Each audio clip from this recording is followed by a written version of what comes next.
Hey, what's up? Welcome back din sa ating channel dito sa Mobs TV. Alright, so tayo nagbabalik muli mga kababayan. At eto, pag-usapan natin, no? Pero tatanungin ko muna kayo mga kababayan, no? Kayo po ba ay payag, no, na mapa-house arrest ang dating Pangulong Duterte na nasa ICC ngayon mga kababayan? No? Yan po ang ating katanungan ngayon. No, i-comment nyo po dyan sa ibaba ang mga opinion, alright? Okay, so ito pong nakikita sa inyong mga screen ngayon ay ang mga senador po, mga babayan, no, na bumoto po, no, para ang dating Pangulong Duterte ay mailagay po sa house arrest, mga babayan. No, ipapa-house arrest na lang daw po, no, ibig sabihin palalabasin siya, no, sa ICC Detention Center, no? Ito kaya ang dahilan kung bakit ang ating Vice President ay nasa Senado nung nakaraan. No, ito kaya 'yon, nagkagapangan kaya. Anyway, hindi natin masasabi 'yon kasi may mga kasama po dito, no, na bumoto na nasa majority block, mga babayan ng Senado. Okay, so yan ang ating alamin ngayon at pag-uusapan. Pero syempre, bago ang lahat, please don't forget to subscribe, like, share, comment dyan sa comment section. At syempre, palagi po natin inihiling, no, sa mga viewers natin, 1 view at 1 like po sana. Sa mga nanonood po dyan, pa-click naman po ang like button. Maraming salamat sa inyo. Okay. So, ito po, no, yung mga senador na bumoto, no, para po mailagay sa house arrest ang dating Pangulong Duterte. Sabi dito sa balita, with 15 affirmative votes.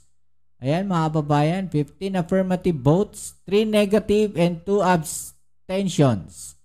The Senate on Wednesday adopted the resolution urging the ICC to allow house arrest of former President Rodrigo Duterte, mga babayan.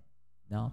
Nire-request po nila sa ICC, mga babayan, na ang dating Pangulong Duterte, no, ay ilagay na lang daw po sa house arrest. No, while it conveys the Senate's opinion on the matter, it is not binding and bears no influence on Duterte's case, which is under the ICC's jurisdictions. Okay, so nag-open po niyan ay si Mig Zubiri, mga babayan. No, Senator Risa Hontiveros, Kiko Pangilinan, and Bam Aquino voted against the resolution, while Senate President Tito Sen Soto III and Rafi Tulfo is abstained, mga babayan. Hindi po sila bumoto. So ito yung mga bumoto. No, Senate Majority Leader Juan Miguel Zubiri, Senate Minority Leader Alan Cayetano, Amy Marcos, siyempre, asahan natin yan. Cayetano, Robin Padilla, Rodante Marcoleta, Bato, Jinggoy Estrada, Bongo Villanueva. No? Yan po yun nasa minority. At sa majority ay si Sherwin Gatchalian, Zubiri, Loren Legarda, Tulfo, Erwin, JV Ejercito, Mark Villar, and Ping Lacson. Okay, so yung mga hindi po bumoto, ay expected na natin to. Si Senator Risa Hontiveros, Bam Aquino, and Kiko Pangilinan. Ang nag-abstain po is si Senator Rafi Tulfo at si Tito Soto III, mga babayan. So sila po yung mga bumoto na pro, na yes at saka no, at mga nag-abstain, mga babayan. No? Ito naman po, yung naging speech, panoorin natin.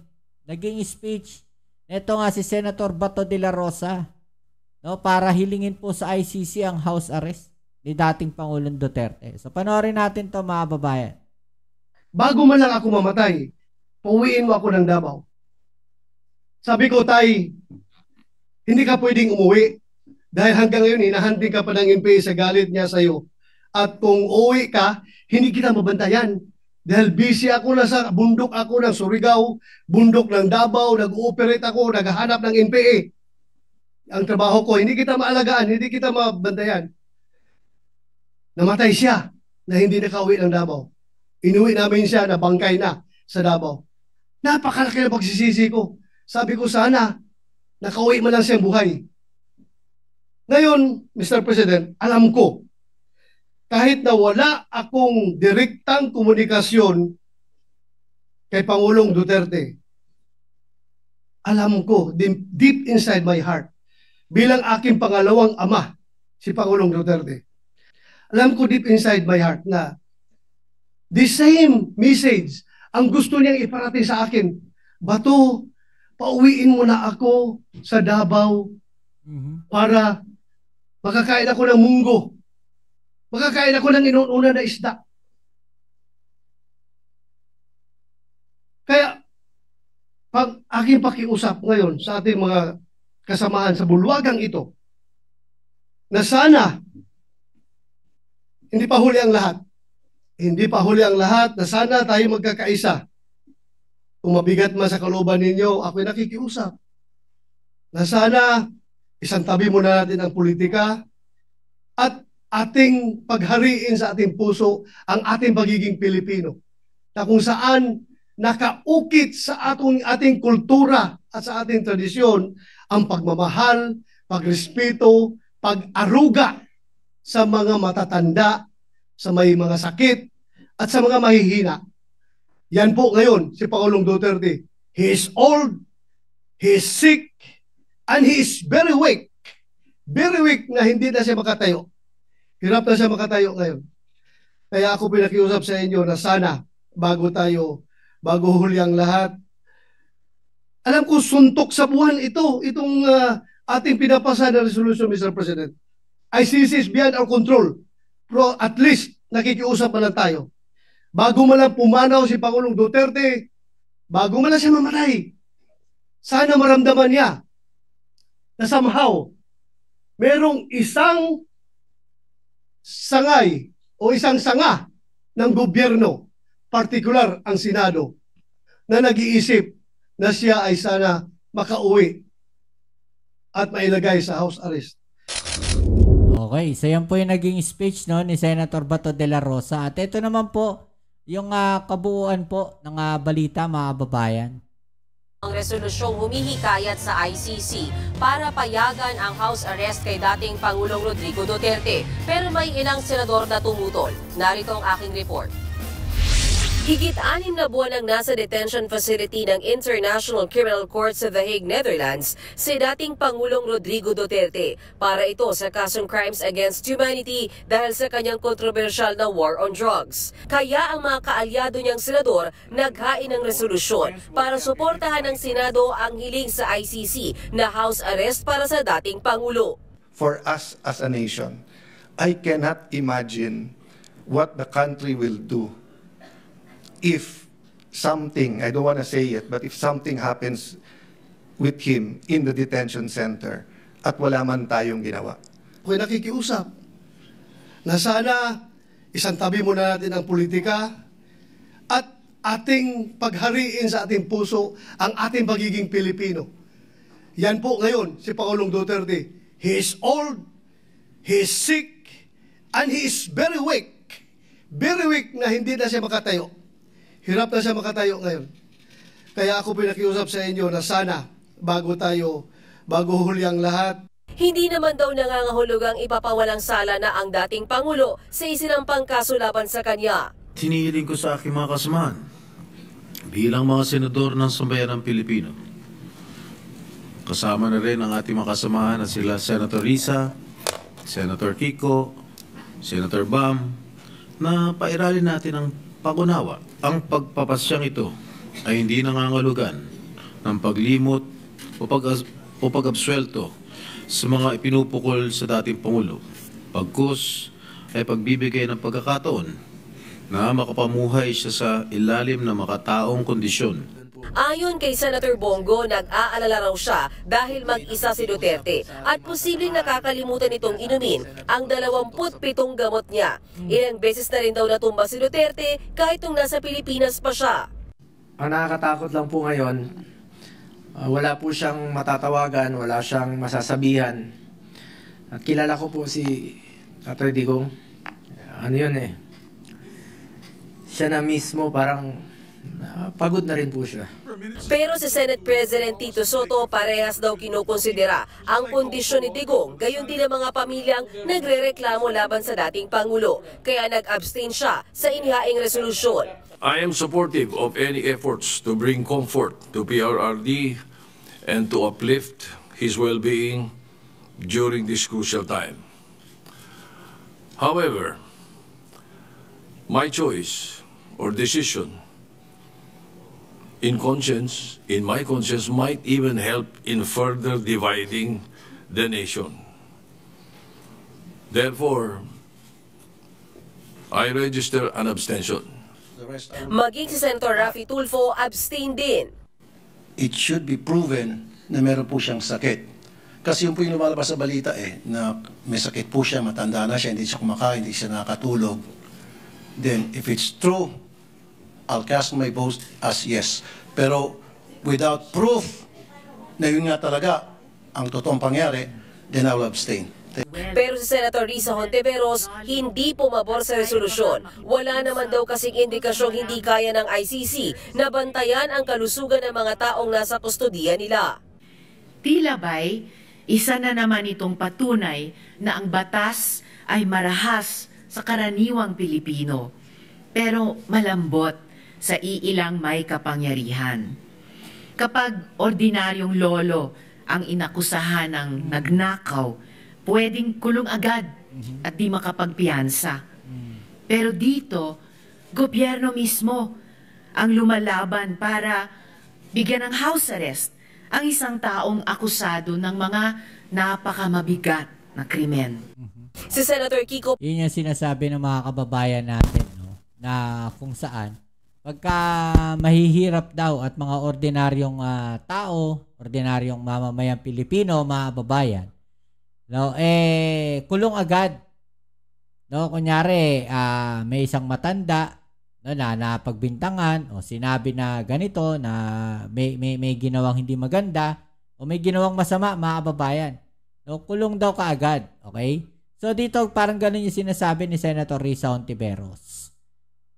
Mga kababayan, no, na ang kanyang sinasabi, bakit ganun? No, bakit ngayon dating Pangulong Duterte, mismo nga gobyerno pa o sabihin nating Senado pa, no, ang gumagawa ng paraan para ma-house arrest, no, ang dating Pangulong Duterte. Parang ang sinasabi dito ni Senator Risa is sana maging pantay-pantay, no, yung pagtingin natin.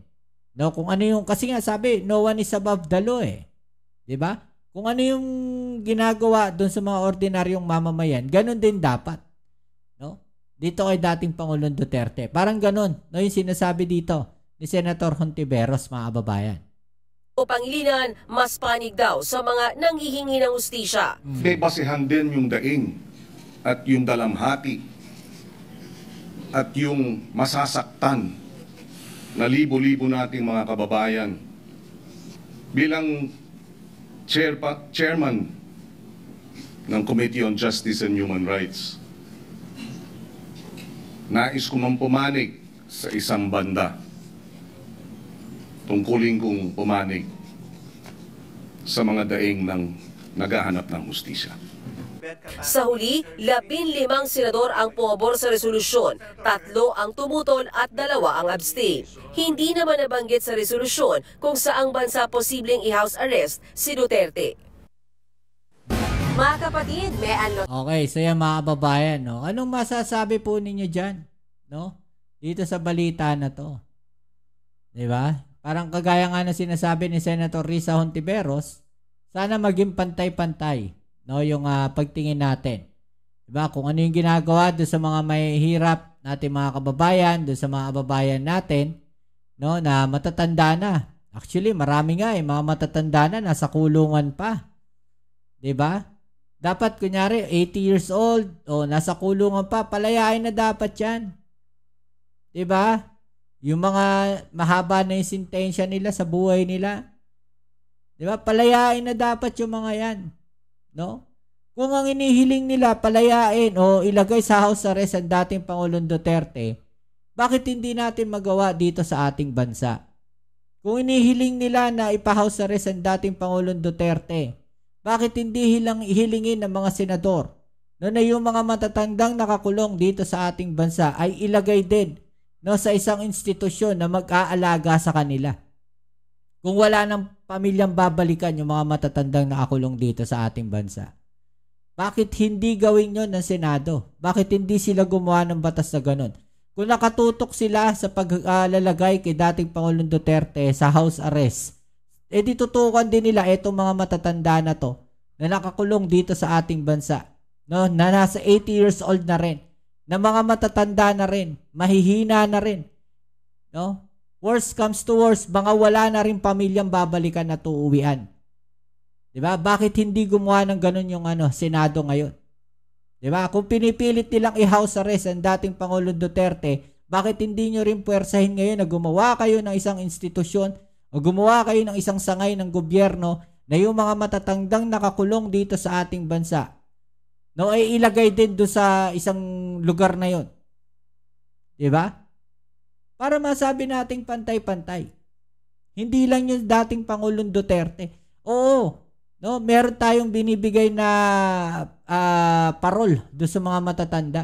Pero marami pa ring matatanda, no, na nasa kulungan ngayon. Diba? Yung iba sobrang tanda, doon na nga daw yung iba na diba, natetegi, kawawa naman. Yung iba lumalaya, pero sobrang tanda na, mga kababayan. Tinitiis nila yung kulungan. Diba? Sa sobrang tanda na nila ron, no, siguro naman sapat na yung panahon na in-stay nila, no, sa kulungan, no, para pagdusahan yung kanilang mga ginawa. Diba, mga kababayan? Bakit si dating Pangulong Duterte ay gano'n na lang ang kanilang pag-aalala? Bakit hindi sila nag-aalala doon sa mga matatanda na nandito na nakakulong sa ating bansa? Sana patas. Sana gano'n din yung gawin ng mga senador. Diba?